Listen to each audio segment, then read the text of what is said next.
नमस्ते दोस्तों, स्वागत है आपके अपने यूट्यूब चैनल जिसका नाम है मोहित मोटिवेटेड एग्ज़ाम चैनल। आज हम देखेंगे केंद्रीय शिक्षक पात्रता परीक्षा यानी CTET 2011 प्राथमिक स्तर क्लास एक से 4 तक के जो ली जाती है उसके प्रश्न। चलो तो शुरुआत करते हैं वीडियो को। भाग 1 है बाल विकास एवं शिक्षा शास्त्र, चाइल्ड डेवलपमेंट एंड पेडागोगी। निर्देश: निम्नलिखित प्रश्नों के उत्तर देने के लिए सबसे उचित विकल्प चुनिए। प्रश्न 1, प्राथमिक स्तर पर एक शिक्षक ने निम्न में से किस सबसे महत्वपूर्ण विशेषता मानना चाहिए? पर्याय है धैर्य और विदृढ़ता, शिक्षण पद्धति और विषयों को ज्ञान में दक्षता, अति मानक भाषाएं पढ़ाने में दक्षता, पढ़ाने की उत्सुकता।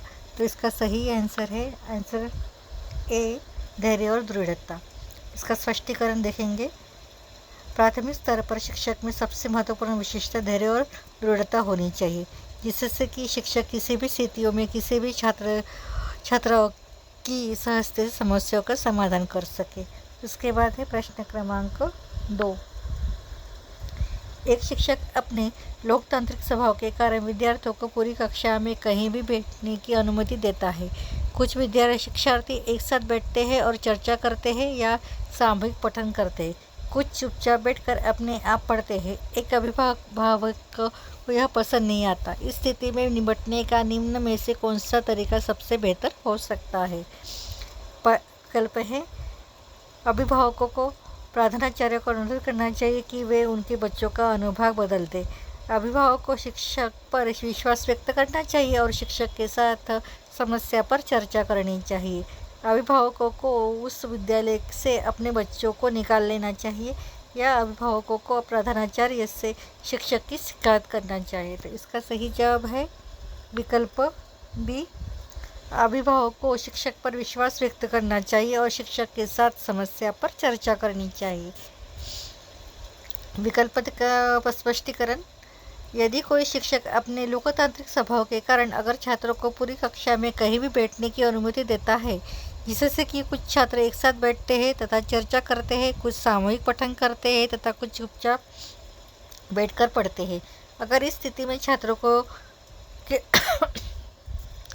छात्र के बैठने पर किसी अभिभावक को परेशानी होती है या उन्हें ये ठीक नहीं लगता, तो सबसे पहले शिक्षक से बात करनी चाहिए तथा शिक्षक पर विश्वास करना चाहिए। उसके बाद देखेंगे प्रश्न क्रमांक 30।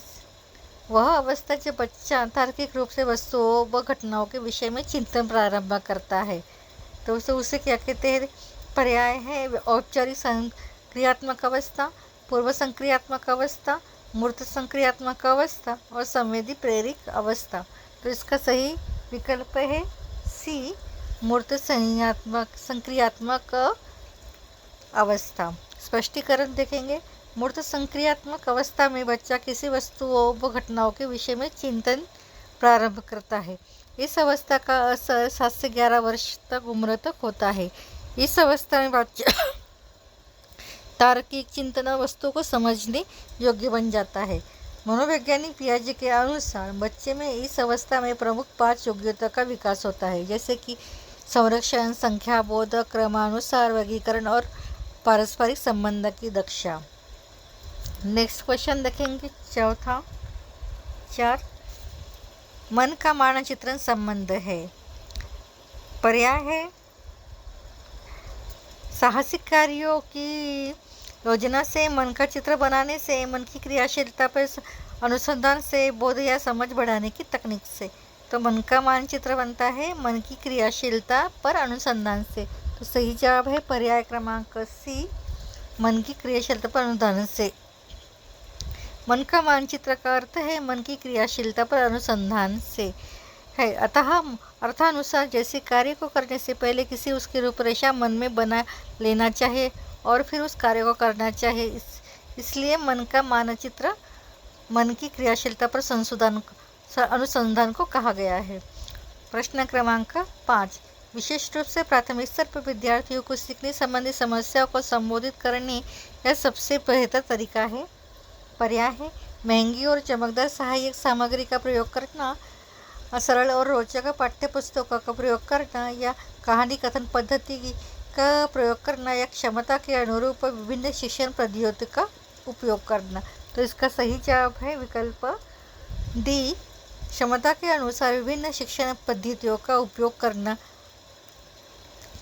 स्पष्टीकरण देखेंगे। प्राथमिक स्तर के पर विद्यार्थियों को सीखने संबंधी समस्याओं को संबोधित करने पर सबसे बेहतर तरीका है कि अगर किसी शिक्षार्थी को कुछ समझना है तो उसके लिए वह एक नहीं बल्कि उसके क्षमता के अनुसार उसे विभिन्न शिक्षण पद्धतियों का उपयोग करना चाहिए ताकि शैक्षणिक स्तर के छात्रों को पूर्ण तरह से समझ सके।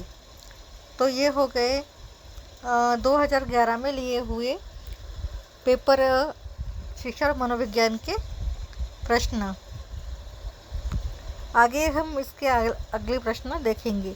वीडियो पसंद आए तो वीडियो को लाइक करें, कमेंट्स करें, ज़्यादा से ज़्यादा वीडियो शेयर करें और चैनल को सब्सक्राइब करना ना भूलें।